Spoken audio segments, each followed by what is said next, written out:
Hello, everybody, and welcome to Forever Rugby on Forever Sports for today's Six Nations Week 2 review. Just to look back at the weekend that was, the big results, some couple of players stand out, and kind of what we're learning as the Six Nations starts to really take shape. You're only talking about 5 rounds. So, week 2, we're almost already at the halfway stage. And already, we've seen a couple of favorites. Some teams are potentially out of the running. So it was quite a big weekend in terms of the tournament as a whole. Before we actually get stuck into it, please do subscribe to the channel. Bottom right hand corner there. Smash a like on the video as well. We'll also be doing a team of the week tomorrow. So make sure you put your players that you'd like to see down in the comments right now, so you make sure that they also feature or at least get a shout out or mention during the video. Right, so we'll start with England versus Italy. A 41-18 victory for England. Very, very important that Eddie Jones and his men bounced back this weekend, and they did. And I think that, Italy are getting a lot of criticism at the moment because they are just not competing. There's such a gulf in quality between them and the rest of the sides.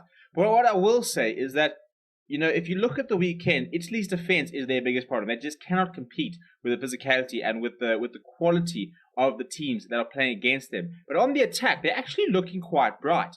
And, Stephen Varney, I think for me, as a candidate for the number 9 position player in the team of the week, 19-year-old playing very, very well, playing full of confidence, and he's going to be there for a long time, as is Garbizzi, another one who Franco Smith is sort of backing a very young side, and he's trying to build something, and there were definitely some very, very good moments. And, you look at the scoreline 41-18 and think that there was an intercept try with Italy on the brink of potentially scoring, and if Italy had scored that and converted it and England hadn't got that try, then suddenly you're looking at a scoreline of 34-25, and suddenly it's quite an even game. So just that small moment there, and that kind of becomes the issue with Italy, is that a moment where it could have been really good for them and they could have gotten on the board, they end up just losing it, throwing an intercept try and just losing 7 points quickly like that. So I think that the score didn't necessarily show the game. I thought England were much better, much improved. I still don't think England are playing firing on all 4 cylinders at the moment. But I thought that Italy had an improved performance, and there are definitely a couple of players, something like Ione as well. There's some nice young players in that Italian side, which are worth watching out for. And then we saw a nail-biting game. In fact, 2 nail-biting games, really. First up, Scotland just losing out to Wales. Scotland going down to 14 men. And Wales once again beating a 14-men side. A very, very close game with some very good moments. In fact, if you look at all the tries, it was just a very good game of rugby. Some very nice tries scored by both sides. Louis Rees-Zammit, what a player he was. Man of the match, scored a fantastic try. He was very, very good.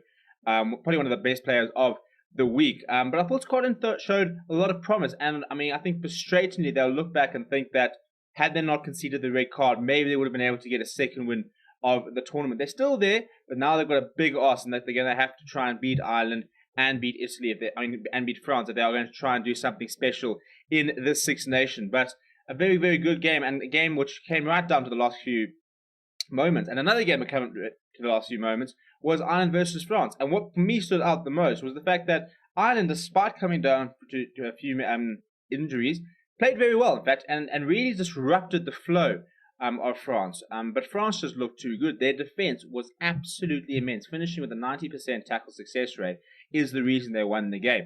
And that whole passage of play right at the end of the game really just summed up just how good that French defense was before Antoine Dupont won the turnover and they won the game. But also a game really, really close. Could have gone both ways. And that's what you want to see. You want to see close encounters. You want any team to be able to beat any side. And this weekend, we could have seen Wales beat Scotland. We could have seen Ireland beat France. And suddenly the table would have looked very different. So far, it's been a very nice start to the Six Nations in that regard, in that it's very close. We've seen some very close games. And I really like what I'm seeing, especially from Scotland, especially from Ireland, who showed a lot of heart despite the injuries. France do look very, very good, playing a lot of confidence. I think probably would have liked to have been a little bit more clinical on the attack. Ireland did quite well to disrupt that sort of flow.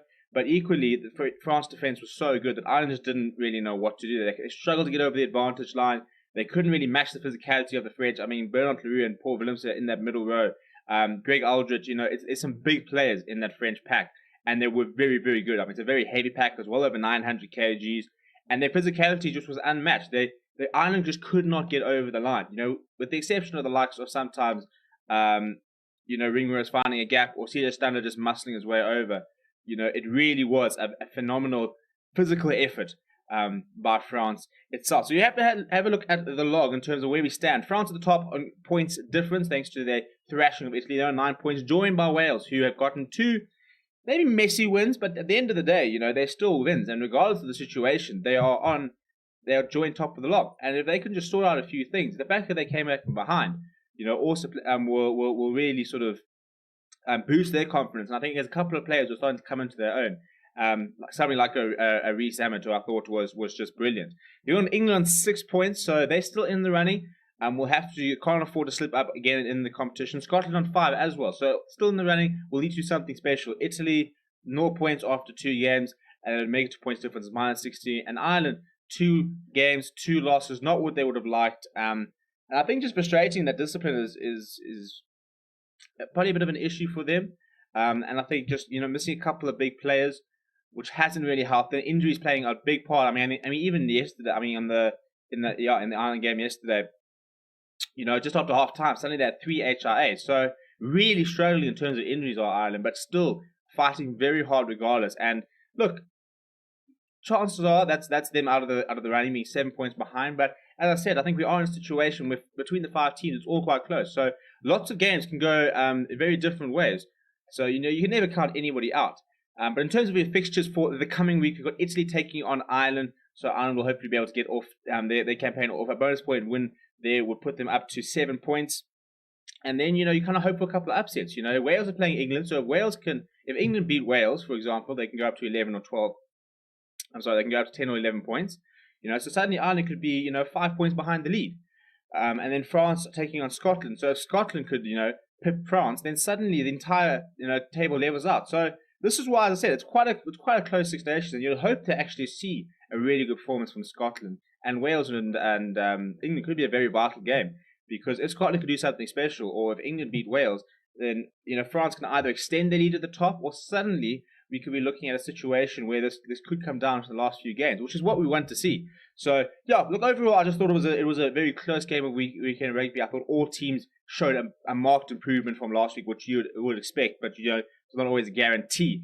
And hopefully that continues to happen over the next few weeks. But as I said, we will be doing a team of the week. So make sure you jump in the comments. Let me know which players stood out for you, and we'll try and include them.